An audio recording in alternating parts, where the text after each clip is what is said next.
Hi everybody, it's me here, Surviving Unforgivable. First off, let me just apologise for my little rant that I had the other day. Still feel really angry, but let's get on with what this YouTube channel is all about. And this is about dissecting child abuse, where we are from then to now. As you all know, I've got a book called Unforgivable, and it's about my life as a child, growing up into adulthood, going through various forms of abuse, ranging from sexual, physical, mental. So as I've said before, I asked social services for my files, and all I got were these, which are 16 pages worth. I got in touch with a solicitor, Owen Mitchell. Absolutely amazing they were, and within the month of me contacting them, they had my files. When I picked them up, and there were two great big lever arch white files, and it contained 633 pages instead of 16. So Unforgivable was written before I got my social work files. So everything in there are things that I remember. And when I looked in my social worker files, I thought everything that I'd remembered would be in there. And it did. But it also contained a lot more. I knew that I had social services involved with me. I knew all that. I remember all of that. But I didn't know that social services were actually brought in when I was 2 months old. I was admitted to hospital because the health visitor had put down that I was failing to thrive. 2 months old, and my mum was giving me pasteurised milk and mashed potato. So I ended up in hospital. Health visitor did her job. She got the social workers involved, and once I'd put on weight and whatnot, I was allowed to go back home. When I went back home, my mum cut everybody off. Health visitors, doctors, social services. Health visitors tried getting in. They got social services involved. They couldn't get in. The police got sent round.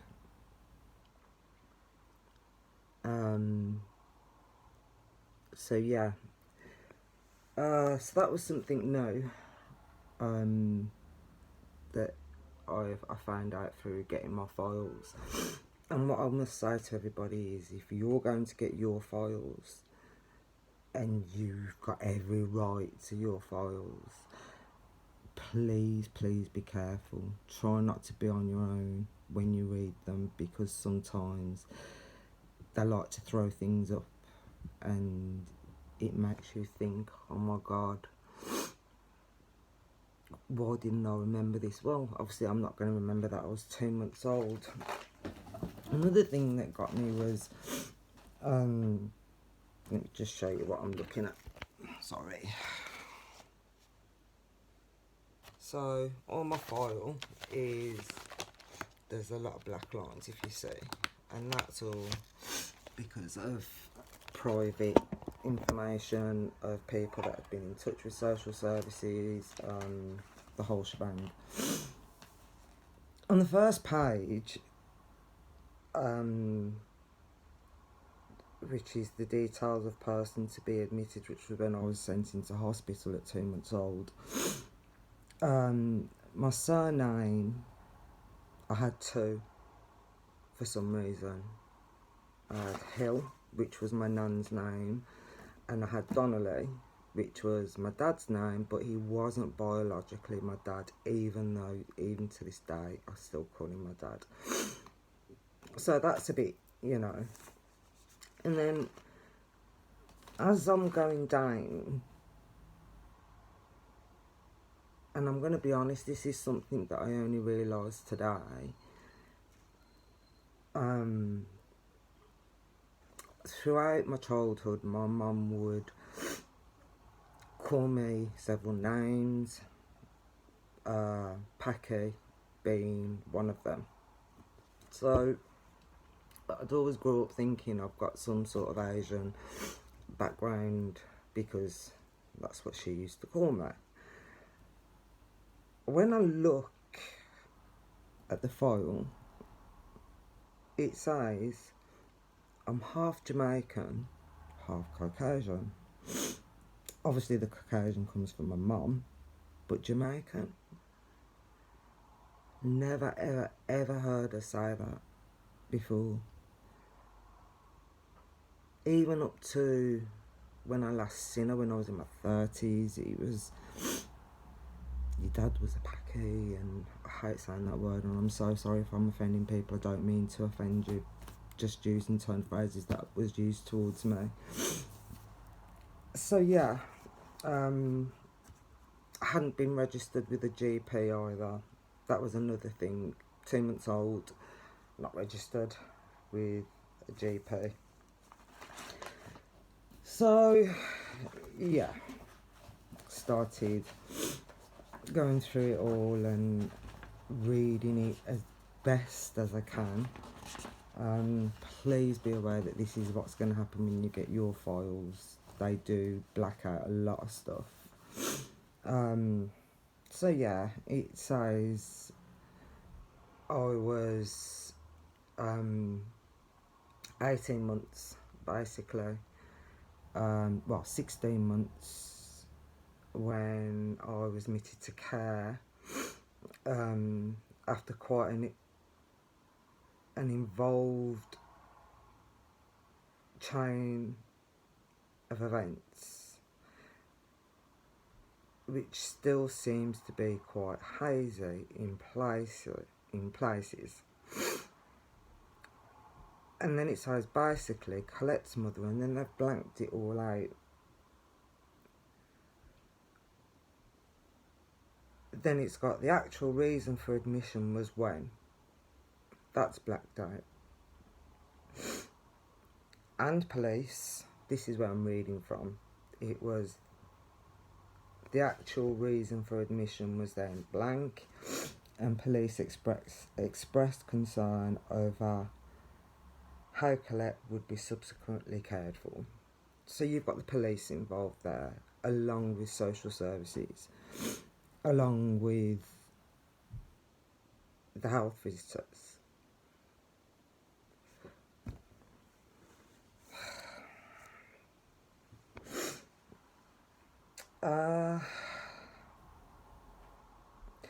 They wrote down that I was half caste.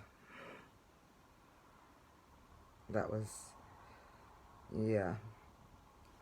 So basically, then they can go on about how I was as a child, I was a healthy child, they got dark brown hair, rada.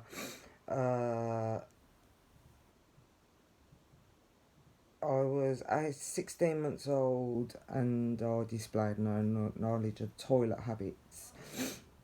I've not used the potty prior.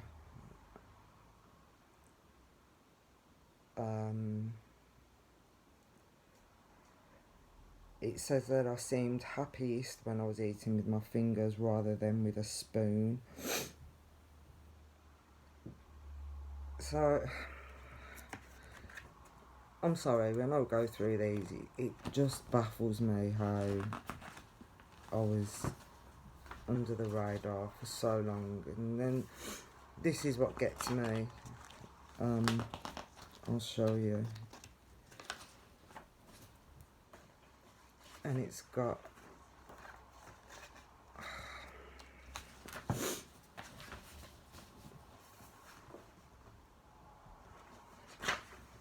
sorry about this. On the 19th of February, a care order was granted So basically, I was taken off my mum and put into care, and this was because of her lifestyle habits, and her lifestyle habits was prostitution, and fighting. She used to fight such a lot, putting people's windows through and all sorts and things like that. Again, please be very, very careful when you start reading your files, because even now, even though I've read them over and over again, it still gives me a bit of a anxiety attack sort of thing. So yeah, it's just about court orders and stuff.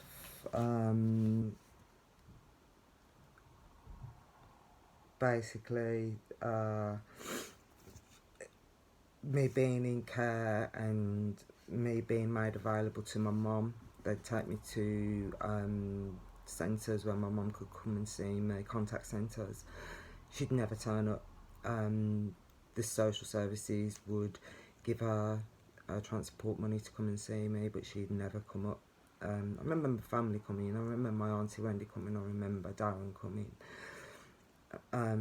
But my mum never did, and I don't remember my mum ever doing that. And reading my files, it seems that my memory was right. She never did turn up, which was why I was shocked when I carried on reading it and I was sent back to the house that they took me from. You know, my mum wasn't turning up for visits, my mum wasn't available for calls out to the flat, she wasn't available to be rang on the phone. She made every excuse possible, and she just was a pain in the backside by the sounds of it, social services. But they plod on. I'm not going to say they were swift. They plodded on. They'd go round to the flat, and they'd hear the music full blast, and my mum would never answer the door, or she'd turn the music off and just not answer the door. Yeah, I'm going to leave it there because I think I've said enough at the moment. I need to... It is hard. I mean, yes, I've wrote my book. I've read through my files. I won a case against social services because of the failures. I mean, in the first 5 minutes of me reading it, you can see how many failures there are so far, and I'm only 16 months old, so yeah, what I need to do is dissect this, and which is what I should have done to begin with, and I'm so sorry. I'm going to dissect it and then go through where social services helped me and then failed me. Thank you for listening. Love you to subscribe. It doesn't cost you a penny. We're just trying to raise awareness, shine a light on child abuse then and now, and what the differences are between then and now.